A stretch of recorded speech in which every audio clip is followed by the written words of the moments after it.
how's your business going? Obviously, you're very impressive. You're meeting all these people around the world and all that. How did that all happen? So it's funny. Is this rolling? Right? I just want to make sure. So I'm 19 now. When I was 15 years old, so I almost got paralyzed playing football. So I was in a neck brace for 6 months. So when I was 15, first day of hitting practice, like super pumped up. Football, like about to play varsity, about to start the season. I've been playing hockey my whole life, played lacrosse, started playing football in like sophomore year. And first day hitting practice, my helmet wasn't on right. Long story short, end up like hitting my head on the ground really hard, excruciating pain, go to the doctor the next day, diagnosed with interspinous ligament damage. And it was during this like pivoting point in my life that I had to more so create like an entire new identity of myself, because I have 2 older brothers and they were going to college and they dropped out, and I knew that college wasn't for me. I've always been a good student, but I just knew that wasn't my path. And when I was in this neck brace for the next 6 months, I went to like a self-reflection period of like, where do I spend my time? Like, how can I became very depressed, very negative, not really sure what this journey was going to become. And literally I just started spending more time on YouTube and, started finding people like Gary Vaynerchuk or Ty Lopez and all these different like entrepreneurial type of individuals talking about business, talking about success. And I just gravitated towards it. And it was in that first like 2 months of being depressed, not knowing what I wanted to do, that I had all this time. I was at home, I was pretty much on bed rest, that I just went all into personal development. So I read more books in that 6 months than I read in my entire life, right? And anything from Rich Dad Poor Dad, How to Win Friends and Influence People, Think and Grow Rich, and like all these foundational wisdom-filled books. And long story short, like from diving in there, I started learning Facebook advertising and Instagram marketing and viral video marketing and all these different skill sets through YouTube. And I like to tell people, like, I was just head first on YouTube, educating myself, figuring out what I wanted to do. But it was a process of like the next year and a half before I had any momentum. I was 15 at the time. And prior to that, I've never like traveled anywhere in the U.S., never been on a plane before in my life. Like my mom's a special ed teacher, makes $17,000 a year, like super humble beginnings. And like I knew I wanted more. Like I wanted to see the world. You follow these people on social media, you see they're living this amazing life. And I was like, how can I like completely transform my life? And it came down to like, okay, how can I A, make money with a skill set, but B, do it in a way where I can actually use that skill set. So I started going around to local businesses at the time and like was running their Facebook ads for like my dentist and my chiropractor and like all these little like mom and pop shops, and literally just picking up the phone 50 times a day, cold calling or emailing. And I learned a lot of these skill sets from Ty Lopez. He had this like social media marketing program, which Dan Fleshman was in actually. And I started like following all these like entrepreneurial, success-minded people, and over the last 4 years, that just compounded into much more than I would have ever imagined. But it came down to making that decision to want more, but to truly commit to it. Like I have a lot of friends back home that they're my age, but they settle, right? They settle for a job. They want to go to college because their parents said they should. And for me, I just knew I wanted to completely transform the direction of my life and my family's life by experiencing things at a young age with the access we have in this smartphone. So I just really started developing a skill set in marketing and branding and advertising and went all in on it. That's amazing. And I tell a lot of young people, and what I'm doing, Casey, is just all from my heart, dude. This is not what I do for a living. But it was a game changer because you had a life event. Yep. And a lot of people do react to life events in a good way, like you did. You just dove into personal development, self-reflection, mindful thinking, and when that happens, you surrender and you can digest bona fide information. You're looking at bona fide information, but unfortunately, that ones that don't have a life event, an accident like you, or something that happens in your life, you stay stuck. Yep. It's almost like the only way to do something or to be something is to wait to something that happened to you. And that's the only time somebody takes massive action like you did. But it's unfortunate that the ones that don't have a life event, thank God, because you were almost paralyzed, it doesn't give them a push to do something with their life. And imagine you have one freaking life. And I always say non-refundable minutes. This is how valued life is. There's no cap, there's no ceiling. If someone like myself did it, fail in the 3rd grade, leave in the 9th grade, I can't comprehend a lot of things, but I do have good people skills, I give value, And it's amazing the people I've seen you interview, the value and just the proposition of being around that environment must just make your mind just so blasting out. Do you get overwhelmed on directions of, what you want to do, how are you going to scale? Yeah. What are you going to be in 5 years? Yeah, so it's funny. So with the podcast, I've done a little over 150 interviews in the last almost 2.5 years. And I sort of started the podcast by accident because everything I do to this day, it's like, I've built this personal brand of access to meet great people, right? But looking back 4 years ago, I remember I was 16 years old. I have 1,000 followers on Instagram. All my just my hometown friends. I'm not using social media from a business perspective, from a networking perspective to really educate myself. And it came down to the decision of really fall in love with networking and wanting to surround myself with successful people that I can gain value from, and also just be a product of my environment, because it was one of those things where I wasn't spending my time with the best people, right? No one was pulling me up towards any of my goals. Yeah. So I knew that I needed to cut everyone out of my life that, in a respectful way, that wasn't helping me get to where I wanted to go. And, you start hearing all these things like your network is your net worth, and you are the average of the 5 people you spend the most time with.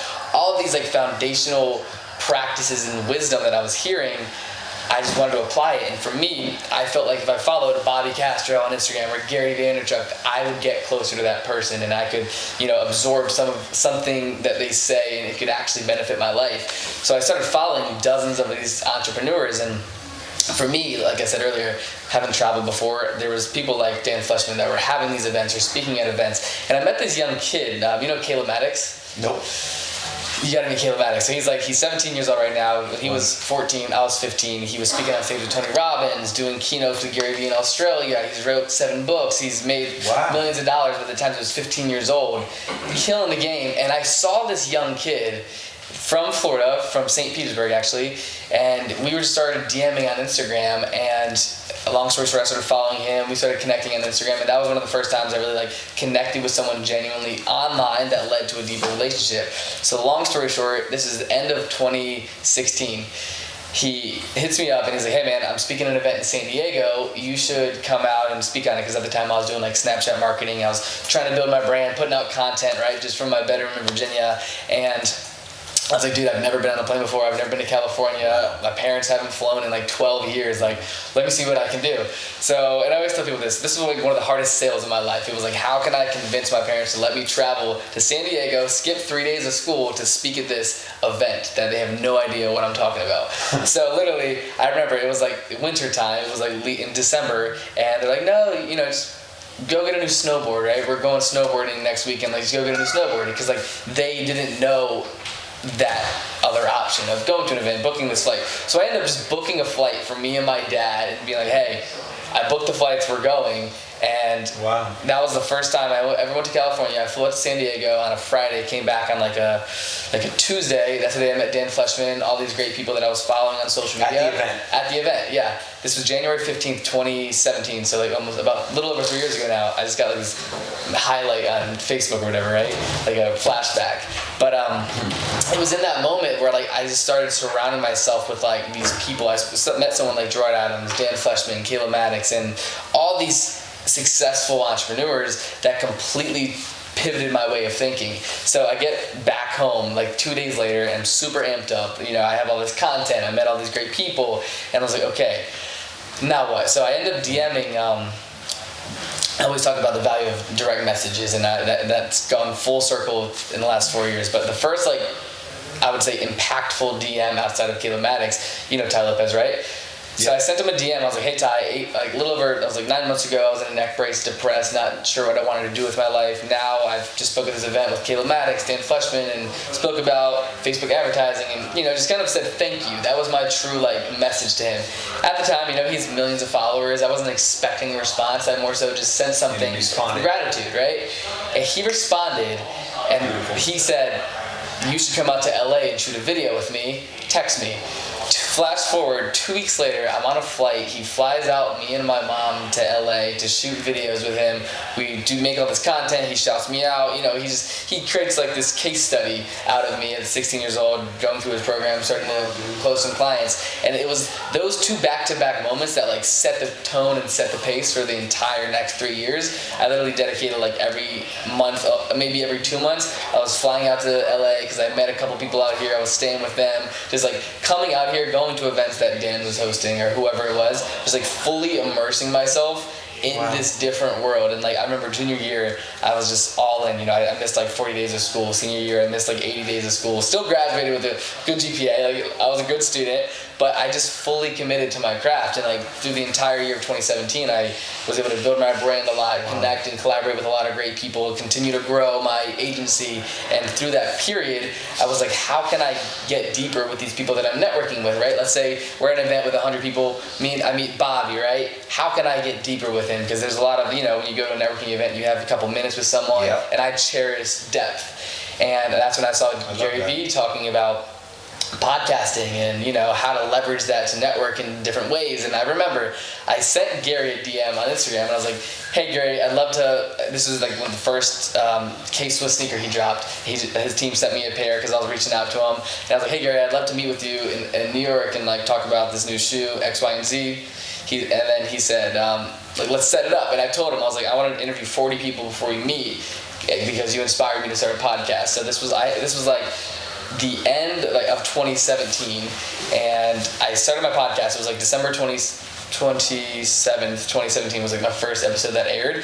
And my intent for it, because I know we talked about like Larry King and all these crazy things and people that I've interviewed to this day. Like if you would have told me that 2 years ago, like I would have thought that was impossible in terms of just like the people and how things like took massive leaps over the last 2 years in terms of the quality of people I'm interviewing. Because it literally just started out, I'm on my MacBook in my room on Skype with people that I met that were friends of mine, chatting with them for 15 minutes, never having broadcasting experience or interviewing experience, just like, you know, starting off writing down questions and figuring out that, hey, I don't like scripting interviews, so I'm just going to go in there with curiosity and let that lead the conversation. But I did 40 interviews in like 60 days, met with Gary Vee, and he overall inspired me to like go all in on interviewing people that he likes to say like the A crowd, people that you can sit down with them, they have bigger brands, you can collaborate with them, and that will build your brand. Because the most important thing with branding is the law of association, right? If Bobby knows Dan and 3 people that are close to you, and then I end up getting close to them, interviewing them, putting out content with them, I instantly become more connected to you through association. So for me, I always tell young people, like, build a brand through association, because if you do that, you don't have to introduce yourself or like do all of the super ground hard work. Let the association speak for itself. Leverage it. Yeah, leverage the association in a genuine way.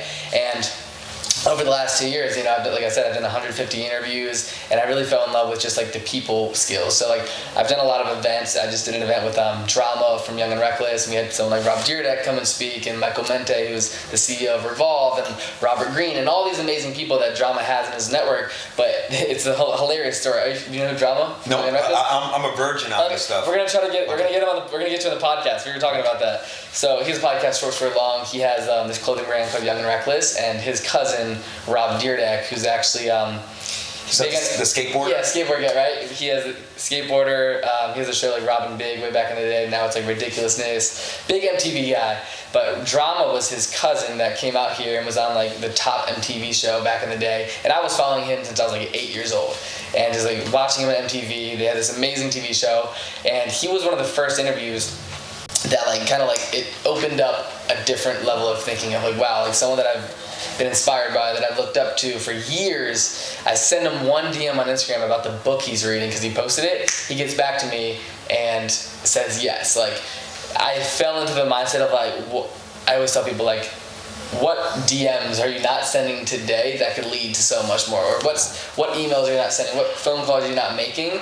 I like to think of like every person that I've sat down with to this day, it's like, how can I do more? I live by this rule where it's like celebrate 24 hours and then continue and like let that be the past. But long story short, I think with podcasting, I've truly fell in love with like the process of communicating and storytelling, and by sitting down with someone like Larry King, he truly made it clear. He was like, if you don't love what you do, don't do it, right? He talks about how he lets his curiosity in every single conversation lead the conversation. And I think I have a lot of similarities to that, where it's like, I love interacting with people, I love having events, I love talking to people, I love connecting great people for the love of the game, right? Like if I know someone that's great and I know that you could bring value to them, I love making those two connections, whether that's on a podcast, an event, whatever it is. So. And I love that message, Casey. I'm so glad you came by, dude. This is like exactly what I've been speaking about since I've been in California. And the young people, you have amazing people skills. Thank you. And it's because you're surrounding yourself with tremendous amount of quality, and as a young person, you're surrendering to it. So falling in love with the process, like when you were going through that depression, almost being paralyzed, by getting into this process, you fell in love with it. Yep. You know, for me, I was not in love of how I made my wealth, or I created my life success, and how I feel, how I treat others. I fell in love with that process. And a lot of young people, and this social media, dude, this is the first time all my life I've been exposed to it because of my son. Yeah. And it's such a powerful force where you can connect a lot of antennas to really leverage yourself to opportunity. But then I see that it's a danger zone too, because you can get lost into it as a Zozo consumer, not getting or receiving anything, getting no value from it. What you did, the power of thanking somebody. I keep telling people, be who you are, don't be somebody you're not. Because we're all born so kind, with a big heart, and we develop a lot of scar tissue through that heart, and we maybe start becoming rough and tough, but we're all beautiful and kind. And the power of thanking somebody, like you did for Ty Lopez, leveraged you. Look at all the DMs, the powerful people that you're able to touch because of a sincere DM, not a BS DM, not a DM that has motives, bad intentions, good, sincere, innocent intentions. And it's so powerful that how you have leveraged yourself. And now I'm having a conversation with somebody that I am shocked of your age. It's amazing. And because of that, you're surrounding yourself with constant value that you're just receiving it, you're taking it in, and you're extracting it. You're actually practicing it, and you're getting results from it. And a lot of people, like from Virginia, another KC, that is maybe lost, don't know what they want to do in life, but they do have Instagram. This Instagram, man, this thing is like crack, it's a different world, right? And they're just like this and lost. How can they get value? What would you tell another KC in Virginia who's 15 years old, 16 years old, 21, 40 years old, how to get value from this friggin' powerful force?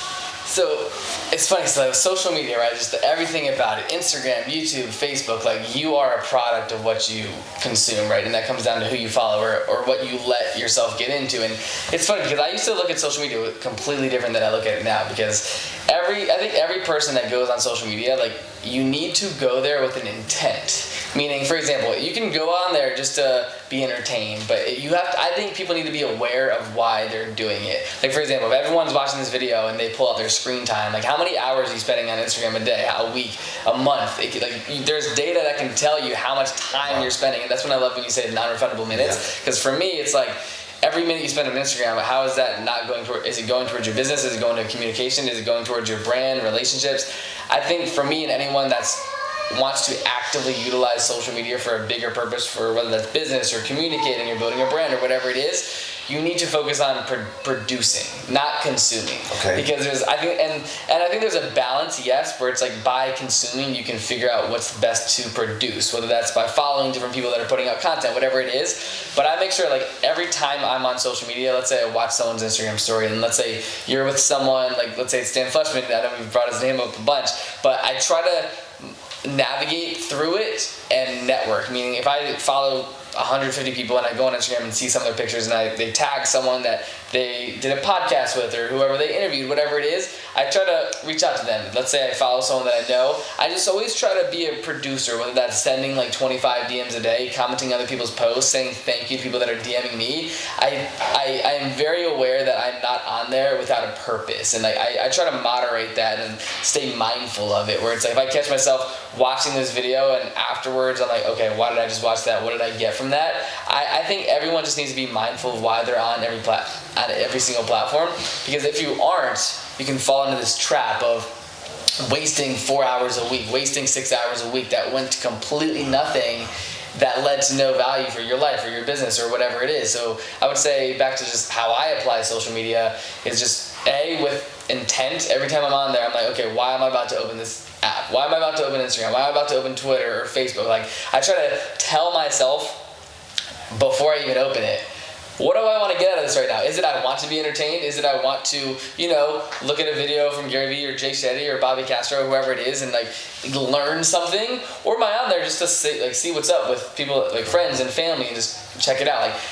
Back to the point though, just stay mindful, I'd say. Just to make sure whatever you're doing, yes, you're getting freaking value from it. Yes. So let me ask you the toughest question, because there's so many rules of social media, and I know it's so wacky, man. It's so there's a lot of energy, how I see it, that is sometimes wasted, but there's so much huge value there. You got Ed Milet, you got Dan, you have Joe Marion, his partner. You got amazing information out there, free access. So check it out. So say I'm a Bobby Castro, and I am just on this Instagram, I'm on this Facebook. I mean, it's in my vein and I can't get away from it. It has consumed me to the point where I have to go for treatment. This is how crazy I'm seeing social media. How do you view what I'm gonna ask?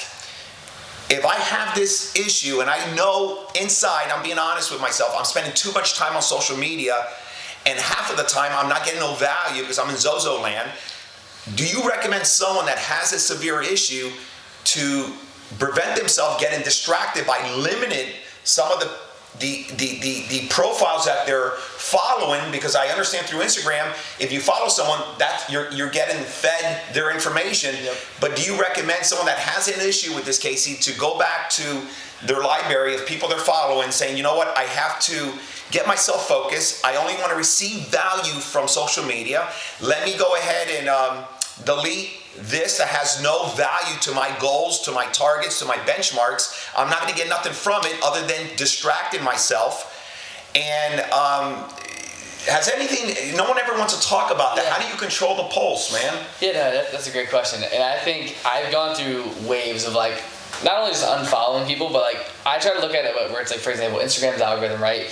Based on what you like and what you comment on, they show you more of that, right? So let's say I follow 1,000 people, but I engage with 50 to 100 people most frequently, close friends, you'll get shown more of that content. So I really try to monitor, whenever I open up Instagram and I scroll through my feed, if I'm reading something or if I see something that's negative or doesn't feed my goals or ambition, I instantly not block them, but unfollow them or completely delete them out of my mental space. I love that. Whether that's someone that I have respect for and I still love everything they do, but it's just it wasn't moving me forward and moving the needle for me. I just try to navigate social media with my gut feeling. If it feels right, where hey, I'm probably better off with this, me not following this person or this brand or this company, I'll just unfollow them. But I think most importantly is I've gone through different phases. So for example, on the iPhone, you can set time limits on Instagram, right? You can set a 30-minute time limit a day, hour and a half. So I always set an hour time limit, period. Every day it's on there where it's once I hit an hour on Instagram, through the day. For the 24 hours? Yeah, for 24 hours, it'll pop up on my screen and it'll say you've reached your time limit. Do you want to extend it by 15 minutes or do you want to cancel the app where you can't use it all day? So every time if I click 15 minutes, I know that every single minute I'm on there within the next 15 minutes, I know if I click that button at 1 o'clock, I know that at 1:15 that same thing's gonna pop up again saying, do you want to cancel Instagram for the day or do you want to add 15 minutes? So for me, I try to set little gauges and reminders with the technology on Apple and iPhones to remind myself okay, if I want to be on Instagram for let's say maximum an hour and a half a day, I don't want to just consume content from other people that aren't fulfilling me and that aren't moving the needle for me. So I would say really much so monitoring who you're following is key. But I also, on the other flip side, let's say I meet 20 people at an event, I want to stay connected with them, I run into them, I just love connecting with people, following them, and long term though, I might unfollow them, I might do that, but I think not because they're bad people, it's just that it's not relevant to where you're going. Yeah, 100%. And I think that's important for everyone. It's just like, you know, but everyone has their own opinion. Like I look at someone like Gary Vee, he follows 8,000 people because he likes all those people. He wants to go to that list and be able to see like all the people he's networking. He's getting value from.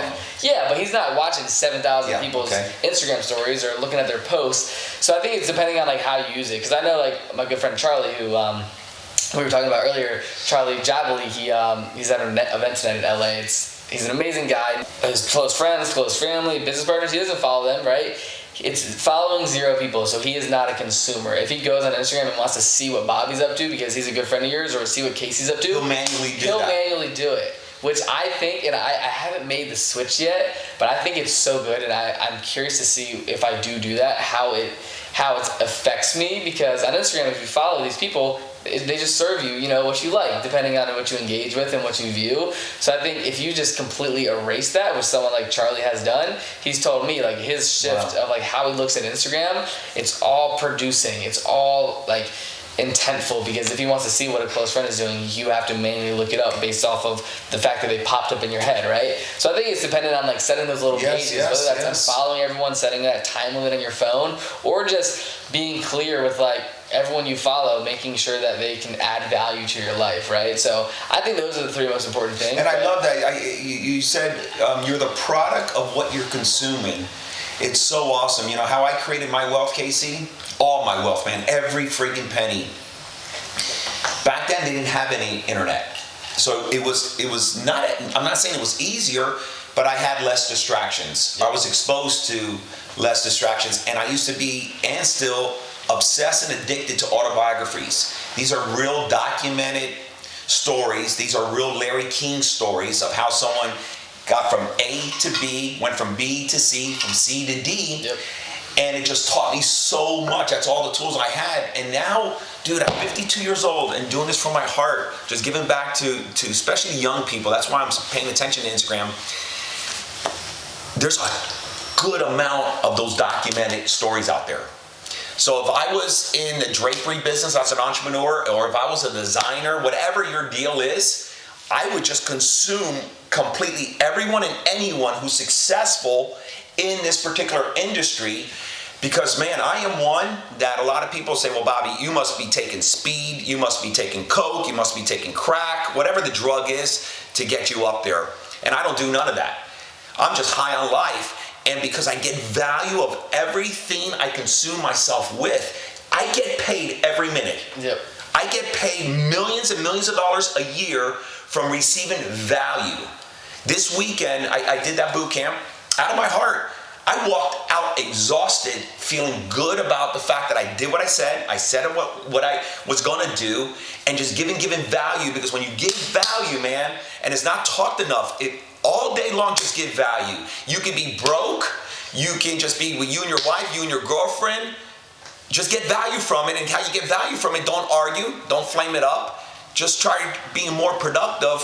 And man, the power of being kind, the power of thanking somebody, like you thanked Ty Lopez. And I'm understanding that was a pivot moment there, totally. Saying thank you to someone. Absolutely. Then you caught on saying, you know what, I have to be who I am. I'll DM other people, and I'm getting the same results, being sincere and being honest. Yep, absolutely. Gratitude is key, I think, but showing that, you know what I'm saying? Like showing that you're grateful for a moment, or saying thank you, like that for me has been the biggest, like, just pure giving. I've received so much from that, right? And it's like give, receive. And it's like, I totally believe in the law of giving. Like give without expectation, right? Like give to give, whether that's a compliment, a thank you, or whatever it is. And I truly believe that. There's a book I love, and I read it all the time. I've been reading it for years, The Secret. It's amazing. But you became an expert just being around quality and all these entrepreneurs. Sometimes do you get overwhelmed with so much incoming information, you know, in your business line? You're talking to a lot of different type of industries, business owners. I don't think overwhelmed is the right word. I think it's like, for example, like sitting down with a lot of people, you have like, so let's say someone's opinion is complete opposite of someone's, whether that's thoughts on college or whatever it is. I think I let everyone have their own point of view, and I take what I completely agree with from their point of view. And I think from that I've built up my own being, my own brand, my own, my own opinions. But I think I always try to make sure that I don't let each and every person influence me in their direction fully, right? I always try to take a complete step back and just be aware of someone's story, where they come from, their opinions, why do they have those opinions, why do they think those things, and come up with my own conclusion based off that conversation. And I think for every conversation I have with people, curiosity for me, we'll have to do this in reverse when I have my photographer out here. It's I am very curious about just like you just said, from A to B, from B to C, from C to D, all the way to Z, from storytelling. Every book I read too, I love autobiographies of people and their stories and the struggles and the successes. And for me, I think that it's not overwhelming but blissful in my opinion, because seeing and hearing other people's stories and understanding that everyone has hard times, everyone goes through hard things, but those who truly win, just A, don't quit, but B, they fall in love with the journey, with the process. I think for me it's not overwhelming hearing all these opinions. It's more so I'm so grateful for it, because every time I go back home to my hometown and I go back to my original roots, it makes me so aware of you are a product of your environment, right? Of I need to continuously, if I stopped doing interviews today, I would change as a person, meaning I want to make sure for the rest of my life I'm having quality conversations with people, whether that's a podcast or in 10 years it's some AI related interview technology, right? I will always want to make sure that I'm learning through others, because that's the only way I'll continue to grow. Katie, that's awesome. I can tell you've been around quality. I'm pumped up now, really. You probably made my trip so far of all of California, because it's amazing seeing an individual that graduated in 2018 have a conversation, a deep level conversation of an understanding of value. It's awesome. And for the KC, before you took a deep dive into value, you could have went the other direction and probably would have been still depressed now, stuck in life. And those are the people I like to always, that's where my heart is, for the ones that are freaking really stuck. They know what to do, but they just can't seem to do it. 100%. Where would KC be without this deep dive? If we were not sitting here today, where do you think you'll be right now? It's funny. So one of my goals before I got injured was either to play lacrosse in college. I always wanted to be a professional athlete growing up. I played hockey for 10 years, from the age of 3 to 13. Then I transitioned to lacrosse, and I always liked being a part of a team, and leadership was always important for me this day one, whether that's being the captain and making the plays on the hockey, on the rink, or whatever it is. So I think if I didn't get injured and almost get paralyzed, it's funny because I know it happened for a reason, right? But I think if I did not get injured, I would have definitely maybe would have gone to college. My goal was to go to UVA, but it's a completely different way of thinking. That I feel that's an identity that wasn't